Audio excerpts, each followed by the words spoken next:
You, I thought. Aren't you all going to go to the Eds? Celebrate your divorce? Asked Holly Tannenbaum, poking her head into Mark Trahan's office. The beautiful blonde gasped as Mark looked up with red eyes. He pushed a thick stack of papers with his hand and tried to smile. Honestly, they just needed an excuse to get wings and beer. It's hardly worth celebrating my failure as a husband, is it? The handsome man smiled sadly. Honestly, I don't know enough details to tell if you failed as a husband or if Becky failed as a wife, Holly said, her beautiful brown eyes peering into Mark's warm brown eyes. Wow, that's the perfect HR response, he smiled. What can I say? Holly smiled tightly. I'm good at my job. You know, looking at it, Mark pushed his divorce decree again. The situation will not get better from this. Although her light brown hair was pulled back into a large bun, a small strand of blonde hair fell out in front. Holly pushed a strand of blonde hair away from her eyes. As she did so, her movement pressed her breasts against her tight blouse. She nodded in agreement. True, true. When I divorced Maddie, sitting around feeling sorry for myself didn't help me become less of a divorcee, Holly agreed. You know what? Casa O has some pretty good margaritas, and I like their steak fajitas, Mark said, standing up. Will you join?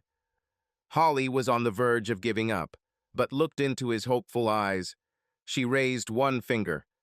Give me a minute, I need to make a call, she agreed and turned around. Mark picked up his vinyl briefcase and tossed a thick stack of papers that announced that he and Rebecca Trian no longer husband and wife in a cheap suitcase. Becca Trian could return to Stepping Stone, Louisiana. Becky could go back to being Becky Wright. Becky could go anywhere, do whatever she wanted. She was no longer Mark Trahan's problem. As Mark walked out of his office, he looked at the sign pinned to the wall next to his door.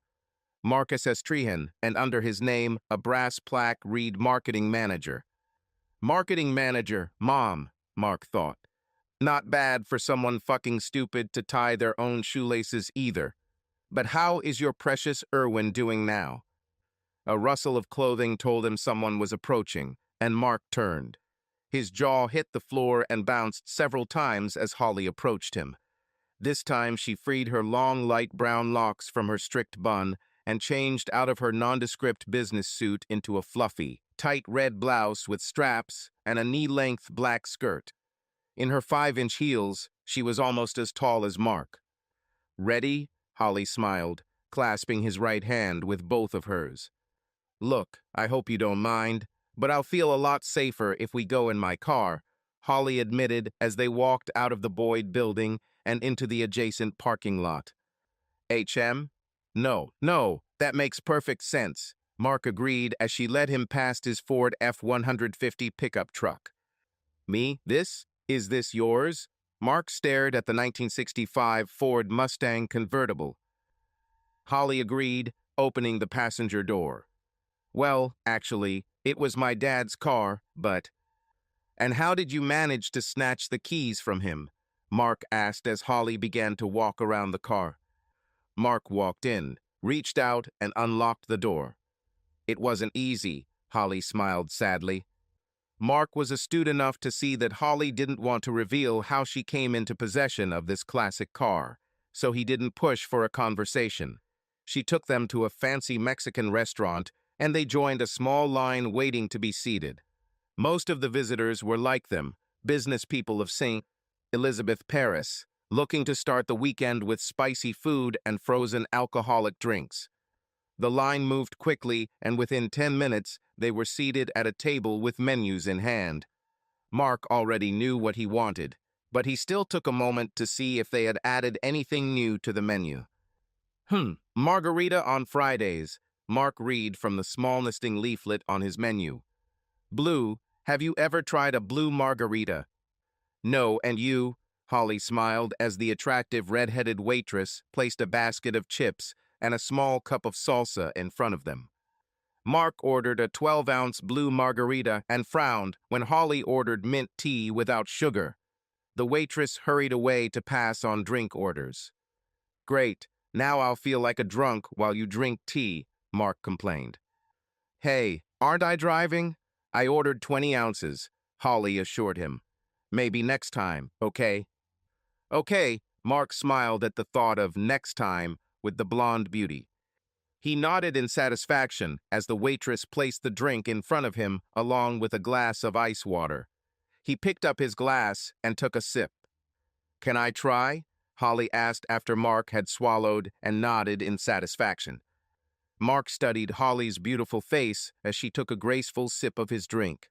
As she tilted her head and pursed her lips in concentration, he admired her square face, her large brown eyes under two perfectly shaped slanting blonde eyebrows, her thin nose and full, plump lips. When she shrugged and smiled, her teeth were completely white and perfectly straight. Her face, neck, and shoulders were slightly tanned. I liked it, Holly agreed, then looked up as their waitress appeared. 3 plates of enchiladas, please. Chicken. Thank you, their red-haired waitress said. Center? Steak fajita, Mark ordered, smirking at the way the red-haired woman spoke Spanish. So, Mark, why do you say you failed as a husband? Holly asked quietly as their waitress left. Mark told Holly about meeting Becky Wright on the Louisiana State University campus, DeGard. In fact, they had little in common. She was a mediocre student and grew up the eldest of 3 daughters raised in a trailer in Stepping Stone, Louisiana. He grew up as the youngest child in a family with 3 girls and 1 older brother. The girls adored him, and his brother bullied and tortured him mercilessly. Since he could not physically resist, Mark resisted, getting only A's in school. Although Trudy, Sasha, and Helena adored him, Mark's mother liked to joke that after 3 girls and Erwin, she was too exhausted to pay any attention to Marcus.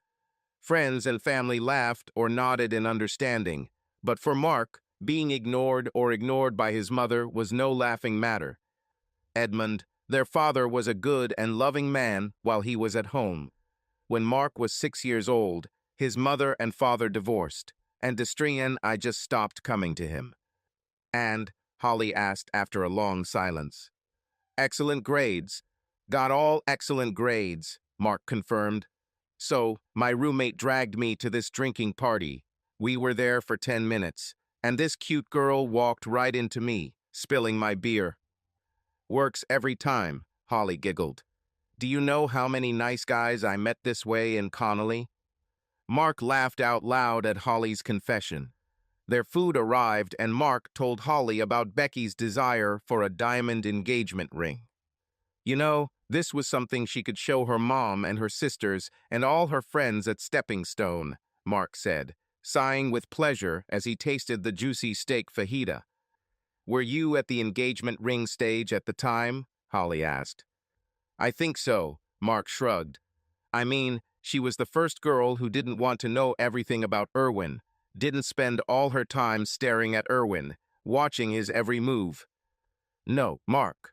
Were you ready to get engaged? It's a simple yes or no question, Holly said, her eyes searching him intently. No, not really, Mark admitted. But she got the $19,000 ring. I got the degree. By that time, we had already flown out, and we lived in the Camelot apartments. Which one? Maddie and I lived in apartment 3 or 2, Holly said. No, seriously, we were at 2 or 7, overlooking the pool. Anyway, remember, Martin sent the 3 of us to this conference in Santa Rosa, said Mark. Holly agreed, scooping some beans and rice onto her fork. But this big forest fire canceled the conference, so Derek and I got on the next plane. Finnegan had family there, so he stayed, Mark continued. We're heading back. Derek gave me a ride home from Lafayette Airport. Holly watched as Mark talked about how he walked into his apartment, walked into the bedroom, and found his wife cheating, perpetrated by her wife's lovers, and how much she didn't care about their relationship. Holly remembered how Mark showed up for work a few days after the unsuccessful conference, with signs of a beating. She looked at his nose. Mark's surgeon did an excellent job repairing the damage. Is there room for dessert? We have chocolate flan that makes you forget about the world's problems, their waitress suggested. Maybe if I didn't eat all those chips, Holly smiled at the waitress. Mark paid the bill, left a generous tip, and helped Holly out of her chair. She pointed out that he had kept half of his blue margarita, and he shrugged. Oh, my ex-husband? He'd ask you what's wrong with you, Holly giggled, taking his right hand with both of hers. Oh, Becky would kill me for this, Mark agreed. Outside, a man in his 70s or early 80s offered Holly $50,000 for her Mustang. She flashed a brilliant smile and admitted that it was her father's smile. She will not part with him for any money. Pulling up next to his pickup, Holly thanked Mark for the wonderful meal. Mark was initially surprised that she knew which car was his. There were still a few cars parked in the multi-level parking lot. She kissed him. Thank you, Holly whispered. Are you kidding me? Mark chuckled. No, ma'am, thank you. She kissed him again. Hey, do you like Italian food? Have you ever been to Benito? Mark asked. Do you want to go there tomorrow evening? I can't, Holly smiled easily. Hank, I broke up my date with Hank. We got to go to the Carrie Hebert exhibit at the Lopez Center. She's an artist from Mindy, Arkansas. Anyway, we were supposed to go there tonight, but I interrupted our date to go out with you. But maybe next Friday, maybe next Saturday.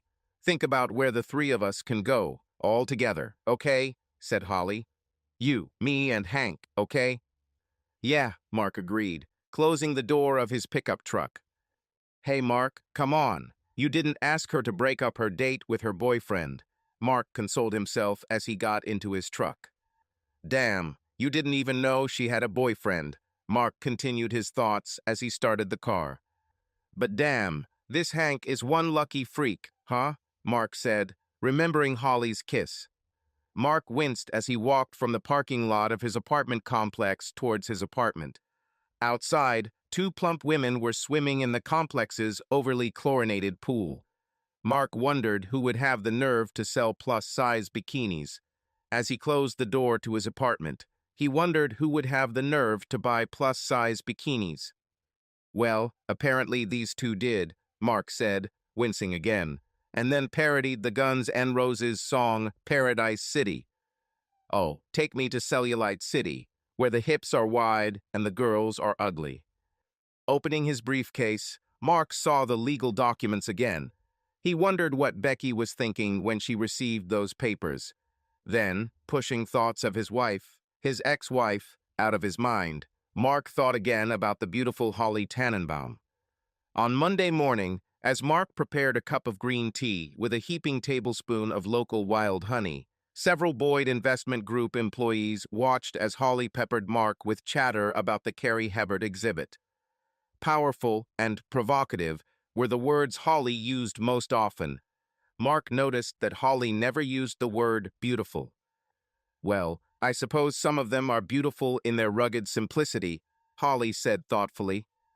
With a see you later, Holly rushed out of the dining room. Several men watched her leave. Some men and some women looked at Mark questioningly. Some even looked at Mark with hostility. The HR assistant developed a reputation in the office as an ice queen. Holly built a thick and high wall around herself. Then outside of this wall, she dug a deep and wide ditch and filled it with fire-breathing dragons.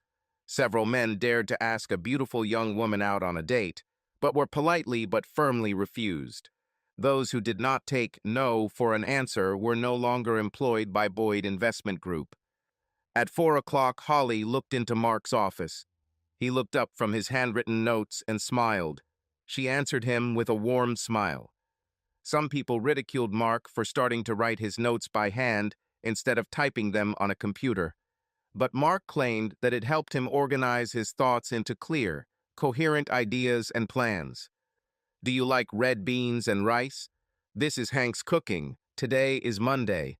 For some reason, Monday means red beans and rice, Holly asked. Yes, I know, Mark said. My grandmother, on the maternal side. Oh, my God. Well, do you want to come in? Holly invited. Maybe it's not as tasty as your grandmother's, but... Absolutely, Mark agreed, and Holly smiled happily. She gave him the address of her apartment in Lambert Condominiums. Leaning over his desk, Mark tried his best, but managed to keep his eyes on her face rather than her incredible cleavage. The sparkle in her eyes let Mark know that she was stretching and posing on purpose. I think I passed this test, Mark smiled as Holly ran out of his office. You'll just love Hank, Holly assured Mark as she opened the apartment door. I know it is. About flowers? Oh, Mark, you didn't have to do that. I might like Hank. I might even want to have a few beers with Hank, but I seriously doubt I'll ever like Hank, Mark thought as he followed Holly into the apartment. She took the time to change out of her formal business suit and was now wearing a tank top and yoga pants. Mark wondered why the shirt was called a wife beater. He knew that people claimed that whenever there was a domestic disturbance on the television shows Cops or Live Police, the husband usually wore a tank top and dirty jeans.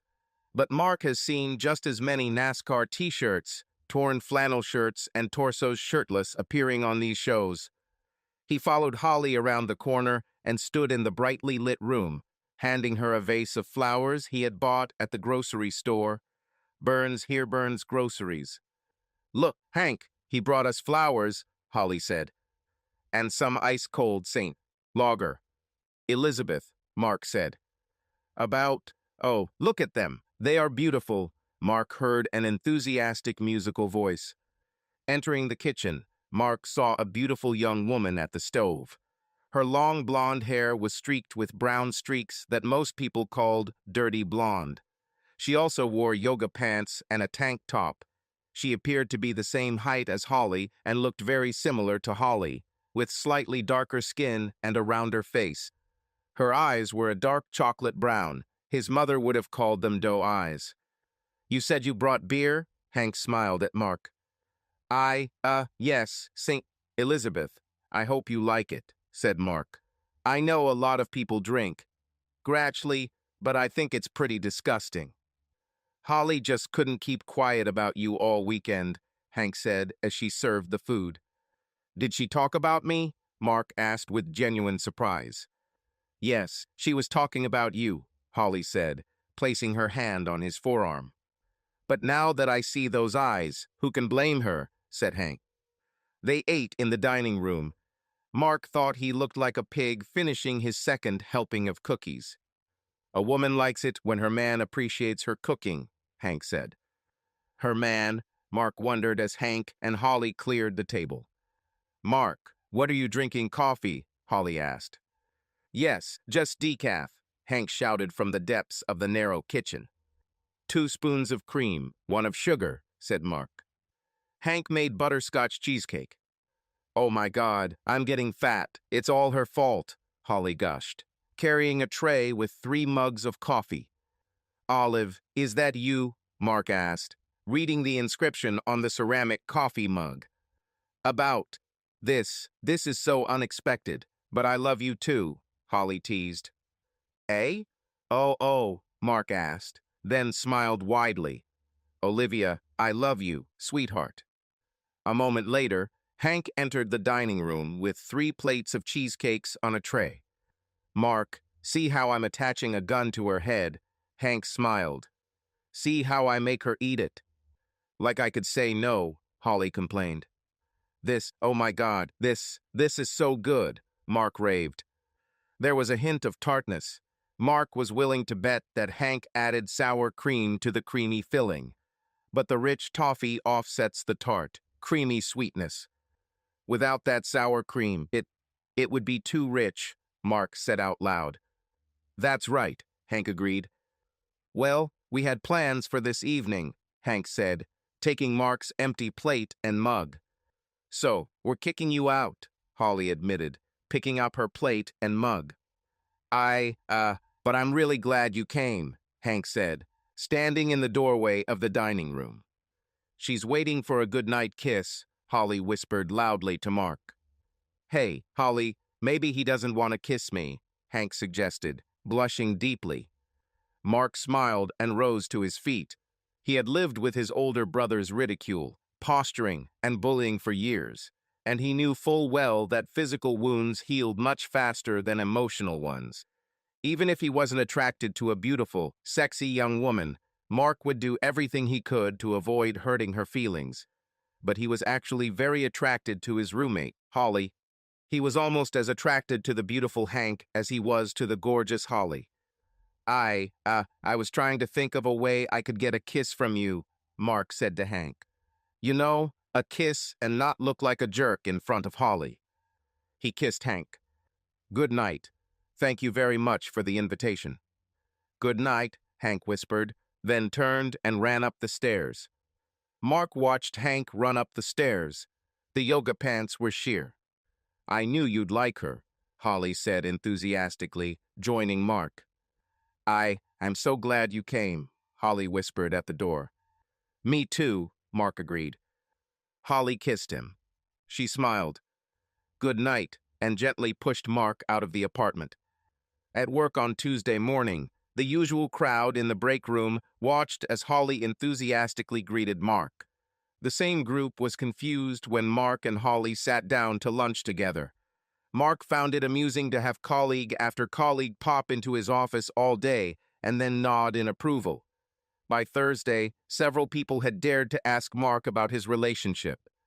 Mark was an open-minded person, which allowed him to stand out from a large field of qualified candidates for the position of marketing manager.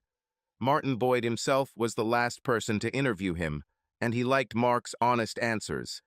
Mark wasn't afraid to admit that he didn't know everything about everything, and there was always something new to learn. So when asked about relationships, Mark said he didn't know what kind of relationship it was. But whatever it was, he was very much enjoying the developing friendship between himself and Holly Tannenbaum. So, we managed to melt the Ice Queen, huh? Brandon Walker, who had recently moved from Great Oak, Texas, drawled as he stood in the doorway of Mark's office. You know, I really don't like you talking about my friend like that, Mark snapped. Holly Tannenbaum, this is a warm and sincere friend. Just because you're too stupid to see it, it's your problem, not hers, and not mine. So, get out. You don't get paid to stand in my office. You're the sweetest man, Holly exclaimed when they met for a 4-hour coffee break. Everyone in the A group is so jealous of me, Holly giggled warmly to Mark. No, they all envy me, Mark smiled. On Thursday morning, Brandon Walker frowned when Holly invited Mark to dinner. Mark smiled. He saw 3 administrative assistants looking at him and Holly with stars in their eyes, as well as 4 men looking at them with envious smiles on their faces. Hank is making lasagna, Holly gushed. You thought red beans and rice were good? Just wait. Just wait. Yeah, and tell Hank I'll take some wine, Mark agreed. She'll make me fat, Holly insisted as she opened the apartment door. Yes, I have this power, Holly. No, it's not you who takes a fork and sticks it in your face. It's all me, Hank shouted from the kitchen. She makes blueberry pies for dessert. Tell me, can anyone resist homemade blueberry pies? With vanilla frosting, Holly asked. Oh, you are such a victim. Let's all feel sorry for Holly. Hi, love. Hank smiled as Mark walked into the kitchen with a large bottle of red wine in his hands. Hey, Mark smiled, then leaned over and kissed Hank. God, this smells incredible. She makes her own pasta. Do you believe this? Holly said, gently stroking Hank's back. Do you believe in that? Who makes their own pasta? The store-bought ones are so tasteless, Hank said, looking for a corkscrew. Baby, do we have a corkscrew? I have an army knife, Mark said, pulling out his Swiss army knife. This time, knowing that there was dessert, Mark did not fill himself up. He would like to. Hank used fresh garlic and olive oil when preparing the pasta sheets. A woman loves when her man appreciates her culinary talents, Hank smiled, kissing Mark as she stood up from the table. I knew you'd like her, Holly exclaimed enthusiastically, squeezing Mark's hand. The fresh blueberry pies were restaurant quality in Mark's opinion. Hank's lasagna was also restaurant quality. Her lasagna put his mother's lasagna in the shade, although Mark always believed that his mother made the best lasagna in the world. "Okay, it's a weeknight," Hank stated as Mark finished his pies. "So we're sending you home. But you need to come up with something for the three of us. And no, not a movie," Holly said. "Something where we can get to know each other better." "So, good night," Hank said, standing in the doorway of the dining room. "She's waiting for a kiss goodbye," Holly whispered loudly. "Shut up, Holly," Hank laughed, clicking her heels nervously. Mark kissed Hank.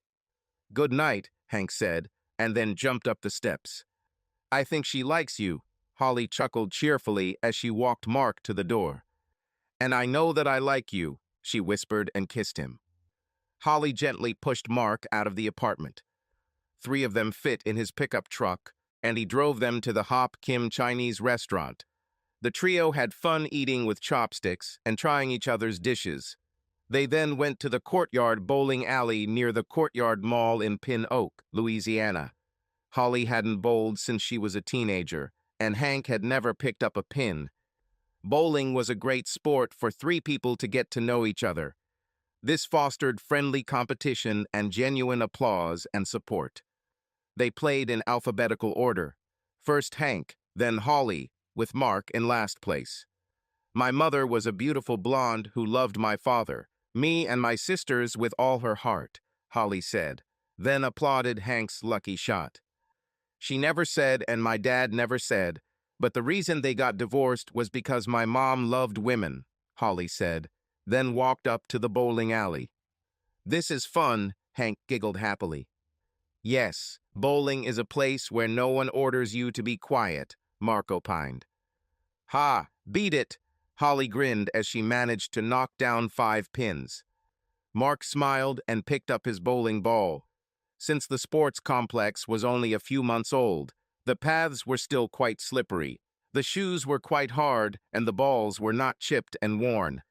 Mark wondered how long it would be before the place became as run down as the bowl, Arama in Bender, Louisiana. Carefully, Mark managed to knock down 1 pin. His second throw was a ball flying along the edge of the lane. "Ha!" Hank teased him as she walked by. Hank squealed and then laughed.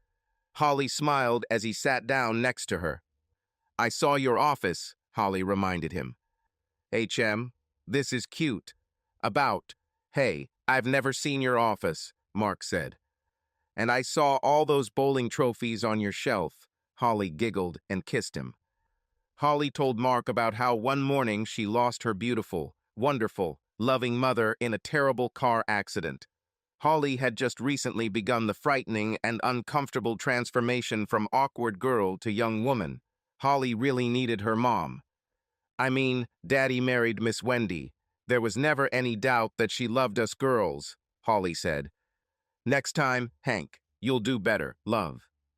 "You can do better," Mark agreed. While Holly tried to visualize the perfect throw, Hank distracted Mark.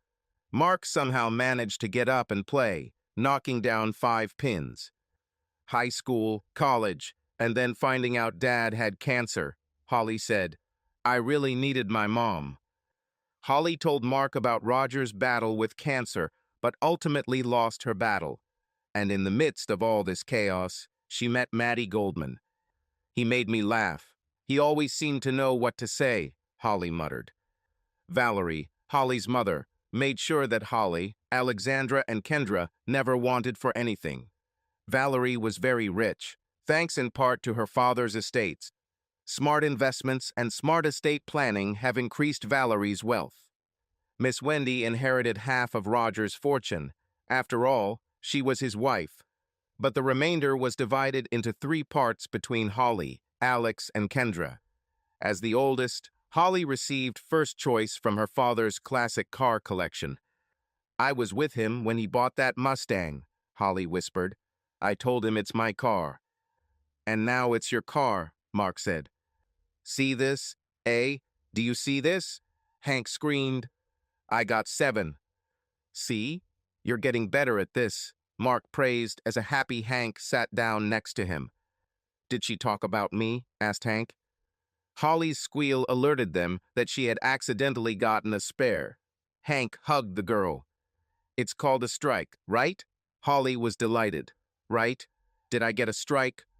Actually, this is a spare. Mark smiled and managed to knock down 3 pins. Holly told Mark that immediately after her father died, Maddie announced that he was moving back to DeGard, his hometown.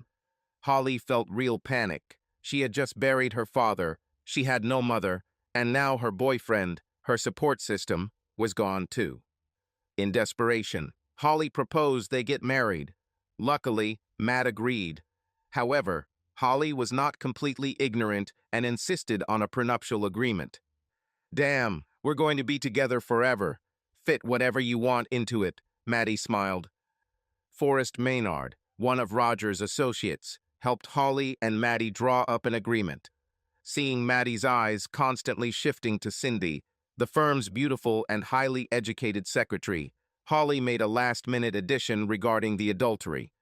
Once again, Maddie stated that they would be together forever, so he signed the contract without hesitation.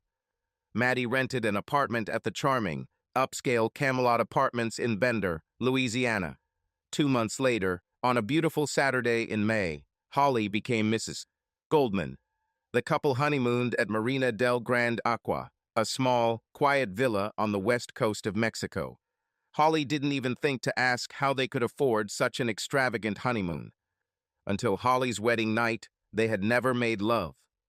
However, after the wedding, Holly discovered that she liked sex. She loved sex. She craved sex.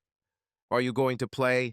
Hank teased Mark as he sat with his golden brown eyes wide open. Give me a minute, Mark groaned. Mark smiled, then laughed as he heard excited squeals and giggles behind him. Hank and Holly.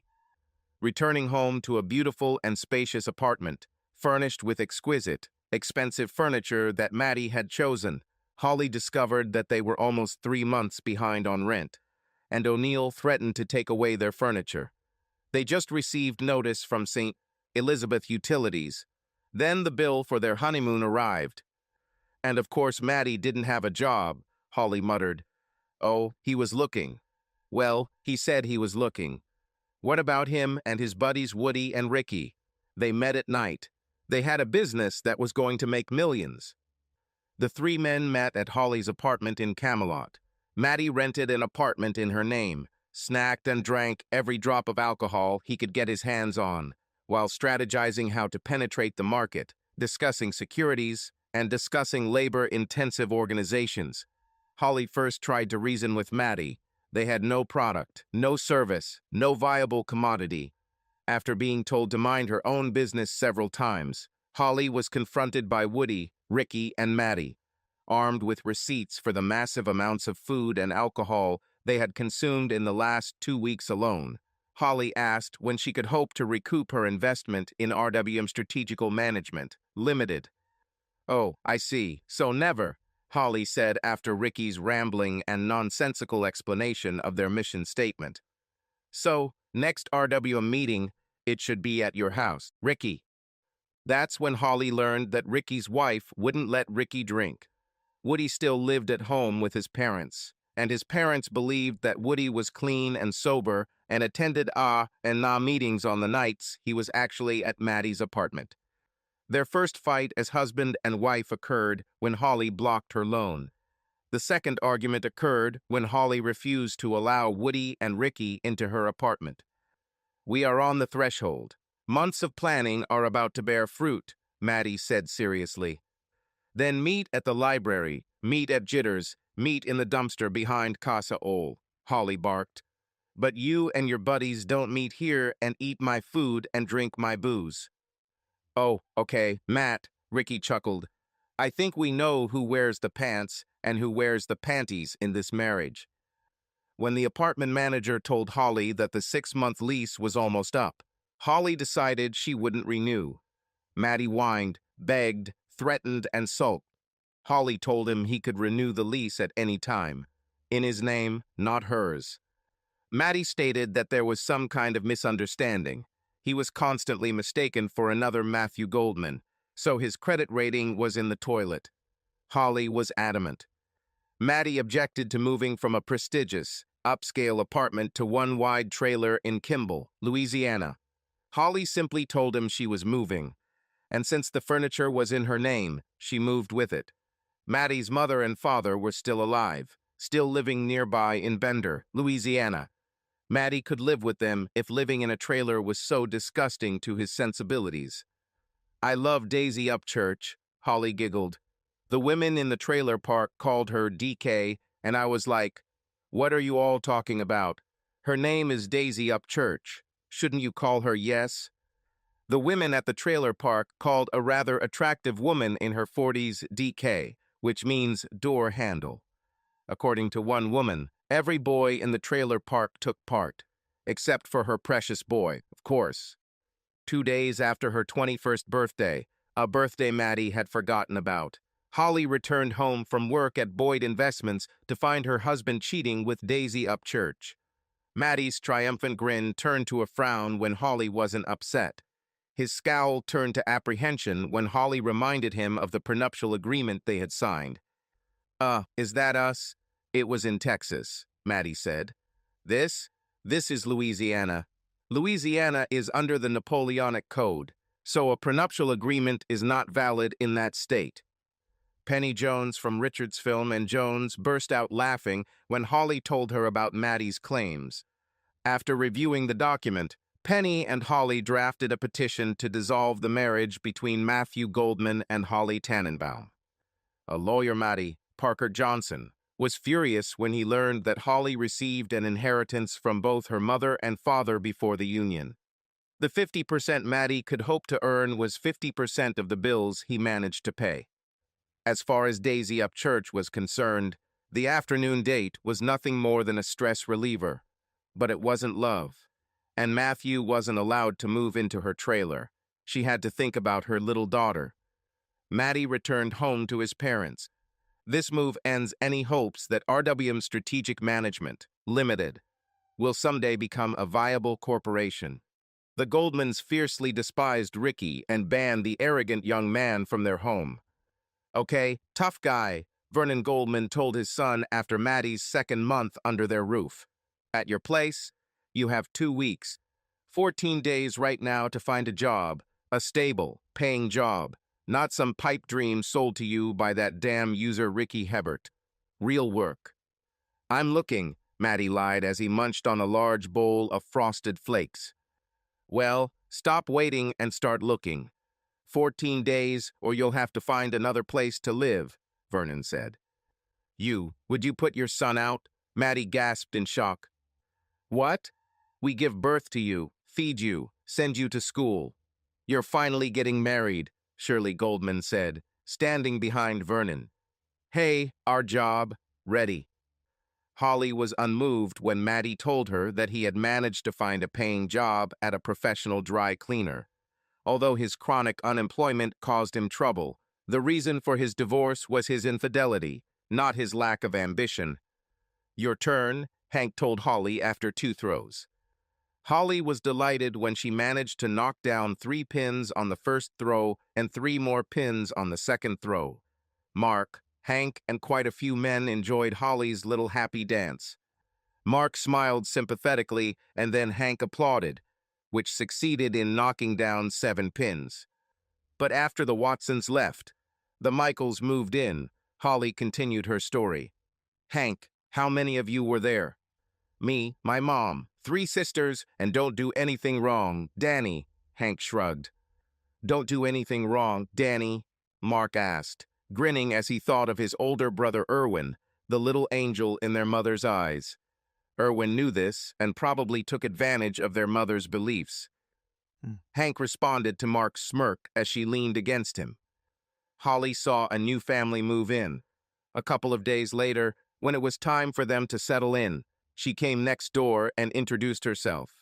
Her chocolate cake certainly tasted good, and Janice Michaels, the brood's mother, laughed knowingly when Holly admitted it was straight from Burns and Burns Grocers.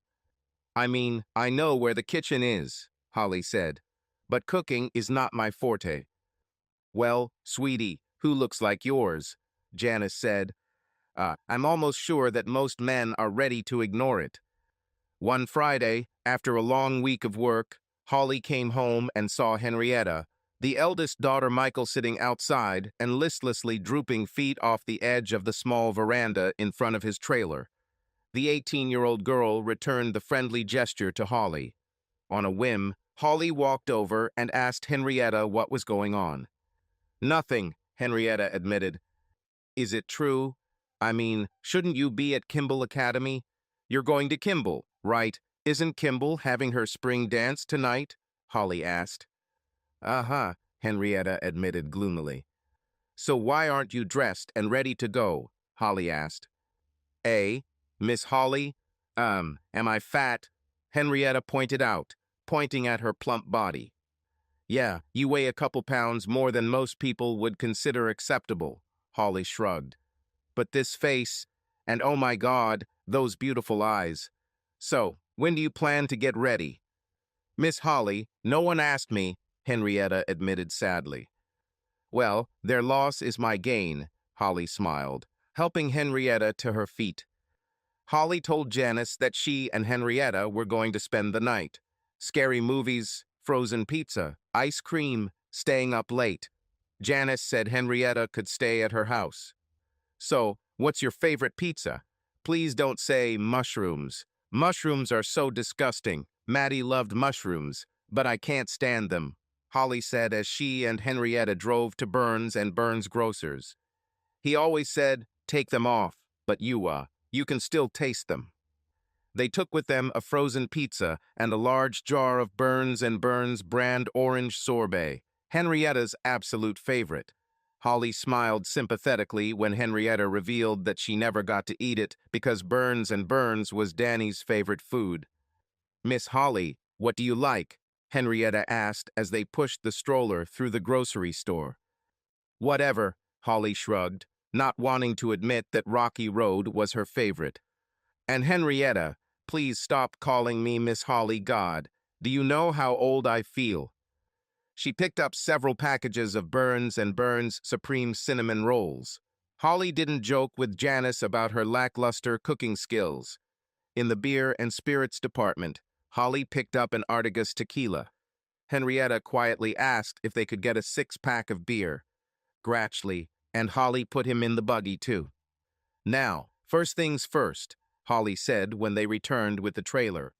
We need to put on our pajamas. Let's start the sleepover. In the bedroom, Holly chose a cute blouse and matching panties.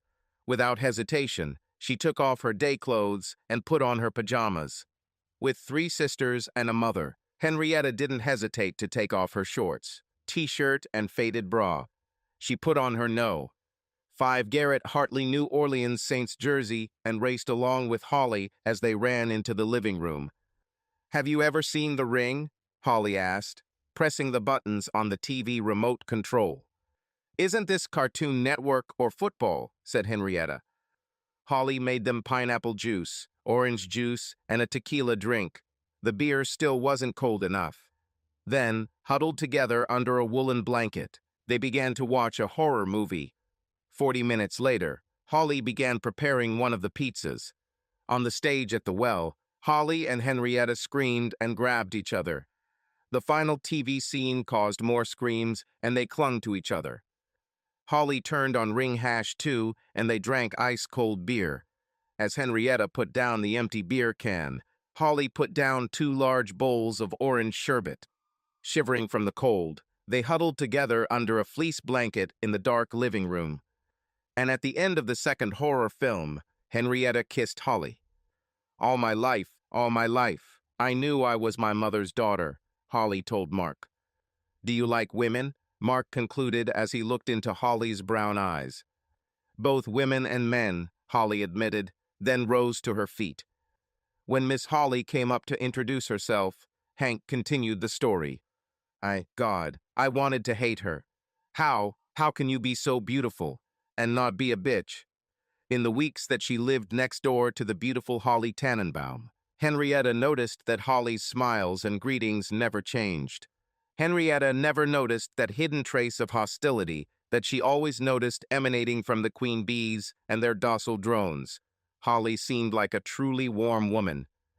When I was 5, I was going to go to kindergarten, a big girl school, Holly told Henrietta, her brown eyes warming with the memories.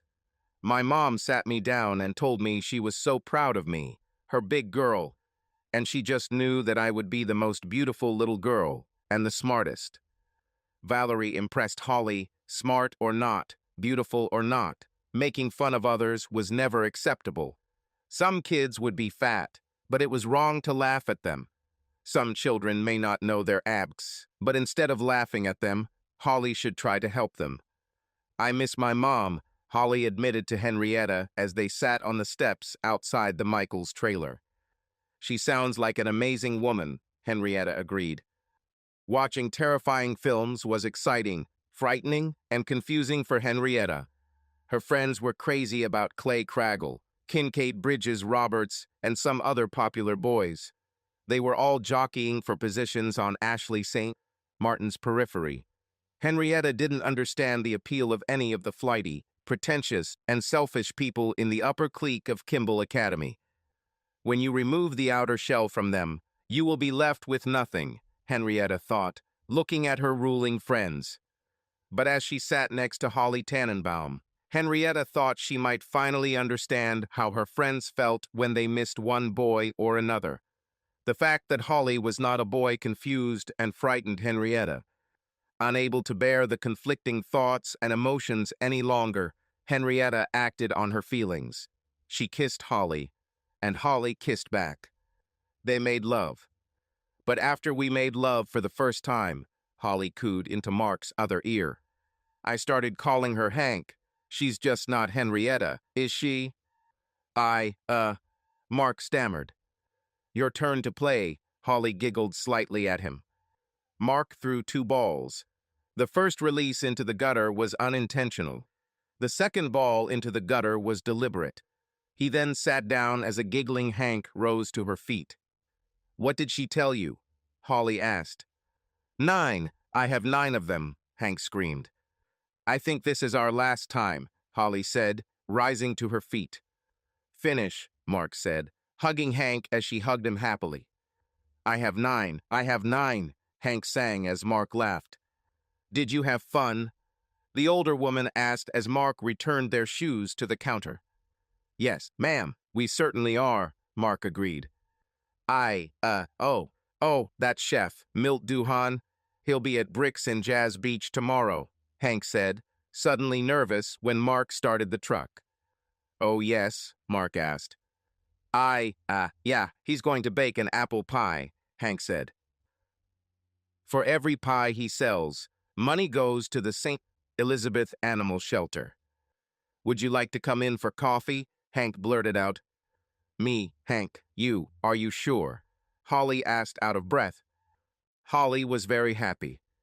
I knew you'd like it, Holly said happily. Hooray, Holly is right. Yet again, let's all cheer for Holly, irritated Hank and then giggled. Mark wasn't surprised that no one went into the kitchen to make coffee. Instead, Holly went behind the bar and poured 3 small glasses of brandy. Looking at the label, Mark nodded in approval. Sire apple brandy was a great, inexpensive after-dinner liqueur. Later, the 3 of them made love. Mark showered, shaved, even thought about taking a nap, but decided to drink a few cups of coffee instead. Holly and Hank were clearly dressed, ready, and waiting for him outside. Television cameras were installed inside the Bricks Pizzeria. Apparently, they taped the function. Mark wasn't surprised when Milt Duhan, a local celebrity chef on Channel 12's Cast Iron Stomach, tapped Holly to help him sift the dry ingredients. The pies are $25 each, Chelsea Duhan, a local reporter, and wife Milt told the camera. $50 each if they also want a cast iron skillet. I'd like 2 of them, with the frying pans, Mark said as the waitress came to take his order. Yes, sir, and thank you, beamed the waitress. Every sale goes to support the St. Elizabeth Animal Shelter. Mother, do you see? I told you. I told you it was him. The redhead squealed, bursting into the crowded restaurant, dragging a much older woman with her. Miles, they're taping, Llewellyn Stamy chided Amelia Stamy. Hello, I watch your show all the time. I record it while I'm at school, but as soon as I get home it's on. Mealy Stamy muttered excitedly as Milt stopped what he was doing and glared at the intruder. Miss, please sit down, asked Bill Henderson, the stage manager. I just love you so much, Millie laughed as her mother and Bill escorted the girl to her seat. Now we have the filling, and I need a volunteer, Milt said as Bill gave him the ghost signal. Millie was up from her seat and around the counter before Milt could finish his sentence, declaring, Me, I will do it, I will do it. To wash all those dishes, then sweep and mop the floors. Oh, and we have a volunteer. Yes, Milt said, smiling at Millie as the crowd laughed. I'm serious, ask your mom. I'm watching you all the time, Millie muttered, laying out the apple filling into the pan. It's all because of you that I will become a cook. I'm going to go to Algy's Culinary College. You should teach a class or two there, I swear. Hey, Mommy, does she ever catch her breath? Milt asked Llewellyn. If she does it when I'm not looking, the older woman smiled tightly. Mark, Hank, and Holly sat and watched as the sweet, bubbly 18-year-old redhead girl fawned over and admired the older Milt Duhan. Chelsea conducted a short interview with each person who purchased the pie. After learning that Mark bought each of them a pie and a frying pan, Mark received 2 kisses on camera. When she left, on the pretext of needing to go to the toilet, Holly bought a 3rd pie and a frying pan and told the waitress to give them to that lovely redhead and her mother. Holly warned the waitress not to tell her mother and daughter, stay where the pie came from. On Monday morning, Mark staggered down the stairs, lethargic and slightly irritated. He had to drive towards Kimball, quickly shower and shave, get dressed and drive back to Bender. He was 28 minutes late. Fortunately, he was the manager of his department. During their coffee break, Holly laughed her happy musical laugh, teasing Mark for being late. She then reminded him that it was Monday, and Monday meant red beans and rice in the Tannenbaum household. On Tuesday morning, Mark again had to rush to his apartment, rush to work. On Tuesday evening, he plucked up courage and packed his suit, shirt, and toiletries. On Thursday morning, Martin himself called Mark into his office. After some hesitation and silence, Martin finally found the time to say that someone had filed a complaint that Mark had used his status, his position as a manager, to coerce a subordinate into sexual relations. Tell Brandon Walker that Holly Tannenbaum is an assistant manager and works in a separate department of Boyd Investment Group, Mark smiled. I have no authority over her or her department. There is no coercion in our relationship. Had to keep an eye on that, Martin said, still looking awkward. Oh, I understand. And yes, I would encourage you to contact his Tannenbaum, Mark said. Why don't you just move? Hank asked Thursday night when Mark brought his casual work suit for Casual Friday. Oh, where are we going tomorrow night? Bowling again? Holly asked. On Tuesday, just before he left for lunch, Holly burst into Mark's office. She playfully pushed his rocking chair away and quickly typed on the keyboard. You have to see this, Holly enthused as the Channel 12 video began streaming. And I'm here with Mealy Stamy, and we're going to make a quick chicken caxiator, Milt Duhan announced as a beaming Mealy Stamy stood next to him. Mark and Holly ate lunch at Mark's table while watching the broadcast of the show. Holly sent the link to Hank's cell phone. She was sure Hank would need the chicken caxiator recipe. Seriously, why don't you just move? Hank asked as she made Italian omelets on Saturday morning. Think about it, Holly whispered. 2 beautiful women. They feed you. They take care of you. Agreed Hank, placing a plate in front of her. After the 4th weekend, Mark agreed to give 30 days' notice to end the lease on his apartment. He packed his clothes and put a few souvenirs in a separate box. At the moment, he didn't know what to do with the furniture.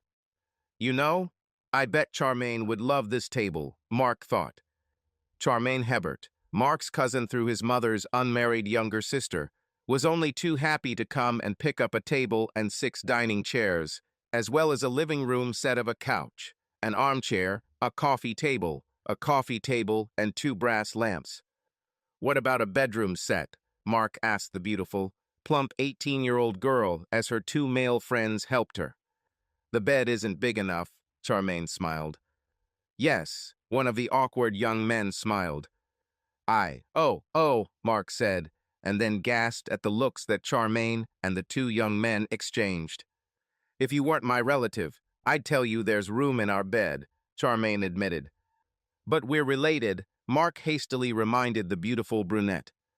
I'll ask if Alondra needs this bed. Alondra Anders was Mark's 19-year-old niece. Gertrude Trudy Trehan married Jonathan Anders on Saturday following graduation from St. Thomas Aquinas School. They liked to joke that Alondra Michelle Anders was born 5 months premature. She was born in November. Currently, a 19-year-old girl, her boyfriend, and 2 or 3 other couples rented a double-wide trailer. Mark was almost sure that the beautiful but flighty girl would be able to use this furniture. He was sure that they would also need his serviceable utensils, durable plates, bowls, and cups. Mark moved in with Holly and Hank. Finally, Mark received information from 2 girls. Hank was pregnant. This was what both women hoped for. That's why Holly was so happy when Hank invited Mark over to the apartment after their bowling date. I'm going to be a mommy, Hank was now sobbing, overcome with joy. What do you think about it, Daddy? Holly asked. 2 Tuesdays after Hank's happy discovery and announcement of her pregnancy, Mark looked up when Holly knocked lightly on his doorframe. Mark smiled, but then lost his smile when Holly silently pointed towards his office door. You can close this, Mark agreed. You know, I've been feeling a little out of sorts the last couple of days, Holly said, sitting down in front of his desk. Yes, Mark began to say. Anyway, I just got back from Dr. Turner, Holly said in a quiet, even voice. Is everything okay? Mark asked, the color draining from his face. No, it's not like that, Holly exclaimed, bursting into tears. Oh my God, is it cancer? Mark could barely bring himself to ask as he knelt down next to her chair and wrapped his arms around her. I'm pregnant, Holly sobbed. What are you doing? Mark asked. I am pregnant. It's been about 2 months, Holly cried. He smiled. This is wonderful, Mark said happily. God, Hank will kill me, Holly screamed. How could this happen? Well, you see, Daddy and Mommy. Mark joked delightedly. I know how it happened, Holly screamed. It shouldn't have. It should have only happened with Hank. But this is fantastic. It is fantastic. Holly Tannenbaum, will you marry me? Mark laughed happily. Wait, what? Holly asked. Will you marry me? Mark repeated. What? Mark, I can't, Holly muttered. I know we can't have a church wedding. We're both divorced and... Mark babbled. Mark, I can't marry you. I'm already married, Holly said. No, that's not true. You said that you and Maddie are divorced, Mark objected. Me, Maddie? Yeah, we're divorced. But Mark, Hank and I, we're married, Holly muttered. Mark sat down heavily on the floor. Holly's lips continued to move. She was still talking, but Mark couldn't hear a word she said. Slowly, Mark rose to his feet. He numbly opened the door to his office, then walked around it and sat down at the table. Mrs. Tannenbaum, I will please leave my office, Mark ordered, turning to look at the monitor. Mark felt himself shrinking inside. His insides were just jelly stuffed with skin. Becky, his wife, used him. He was just a means to an end. She wanted the prestige of marriage. She wanted an expensive, shiny ring and the title of mistress. She wanted a luxury car, fashionable clothes from famous brands, and an upscale apartment. And Mark was just a fool for giving her these things. After she forced and manipulated him into giving her these things, Becky decided she wanted to try other things. And, apparently, Hank and Holly only wanted to he help them get pregnant. Both women only wanted a child. And now that they were both pregnant, Mark was no longer needed. It was disposable. 10 minutes later, Mark sent an email to Martin Boyd. He then left the Boyd building. Mark walked into Red's sports bar, sat down at a table, and caught the waitress's attention. Beer and a plate of wings. Hot, hot, hot, hot as possible, Mark said, ignoring her. The apartment was empty. He still had 2 days of rent left. Mark was pretty sure the landlord had rented the apartment the moment they completed the inspection. Perhaps his mother would allow him to spend a few nights at her house until he found somewhere else to live. "Will you buy the girl a drink?" Holly asked as the waitress turned and walked away from his table. "How did you find me?" Mark asked gloomily. "Followed you," Holly admitted. "I'm surprised you didn't see me right behind you. There aren't a lot of classic Mustangs out there." Mark didn't say anything. Holly waved to the waitress and ordered unsweetened iced tea. As the woman set the drink down, Holly looked into Mark's empty eyes. "I know. Well, I guess," Holly said. "You know what happens when you guess?" Mark tried to smile. "I know what you're thinking," Holly continued. You think that Hank and I, we were just using you." "Well, isn't it?" Mark asked bitterly. "Isn't that exactly what happened?" The wings arrived and Holly reached out to grab one. Mark's hand reached out and stopped her. "Honey, look at them. They're still hot. You can't eat this," Mark warned. "See?" Holly smiled. "Even though you think I used you, what did you just do?" "I give up." "What have I done?" Mark asked. "You called me honey. Even though you're mad at me, you called me, and just stopped me from burning the roof of my mouth," Holly said, grabbing a stick of celery from her plate. "Mark, Hank and I, were considering the possibility of Black Blade. We were talking to doctors," Holly said. "Then one day I went with have dinner with you. The whole time we were sitting there, you never called your ex-wife. I'm sorry, I don't remember her name, but—" "Becky," Mark said, chewing on a carrot stick. "See, even now, you could call her a nasty name, but you didn't. I went home and told Hank I just found the daddy we need for our baby," Holly said and reached for the wing again. "Hooray," Mark muttered. "I told her I found a man, a real man, and our child, our child will have a dad, a man who will stay by his side and teach her to ride a bike, teach her to roller skate." "Skating," Holly said, dipping a wing in blue cheese sauce. "Well, Daddy needs to learn how to roller skate first if I'm going to teach her," Mark smiled tightly. "And please tell me he or she won't play football. Oh God, kill me. I have to watch my niece Alondra just run around. How can a bunch of kids run around so much and never score a damn point?" "Mark, we didn't use you. We chose you," Holly said and whistled from the sharp heat of the wing. "It's oh God, Hank should try it." "Miss, waitress." "Yes, ma'am," the young woman asked. "I need an order like this to go," Holly said, pointing to the wings. "Separate checks?" the waitress asked Mark. No, put it on my bill," Mark said. "Mark, we were ready to go the clinic route, but then I met the most wonderful person in the world. I was hoping that Hank would accept you and that the Jewish girl would say a Hail Mary." "Well, damn, you know it's serious," Holly said. Holly ate most of the wings. Mark had to move the second-order foam container with wings away from her. Otherwise, Hank would not have received wings. He ordered a plate of assorted slices and potato skins with bacon. Again, Holly ate most of the food, but Mark was quite full. Please, please come home. This is home. This is our home. You, me, and Hank, Holly pleaded. If you're not there, this is not a home. It's just a place. Mark shrugged slowly, admitting defeat. Holly squealed happily and kissed him. She waited until Mark paid the bill, and then they left the bar together.